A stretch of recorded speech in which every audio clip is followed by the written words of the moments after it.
இதுதான் ரிஷிகேஷ் வசிஷ்டர் குகை பக்கத்தில் இருக்கிற கங்கை நதிக்கரையோரம்.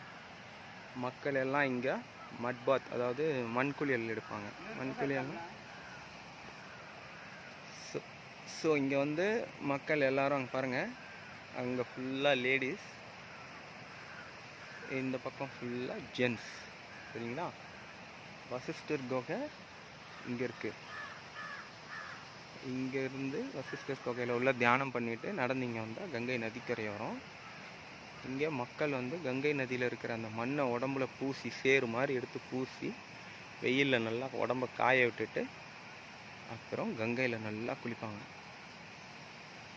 எப்படி ஓடுது பாருங்கள் கங்கை. இந்த இடம் வந்து ரிஷிகேஷ்.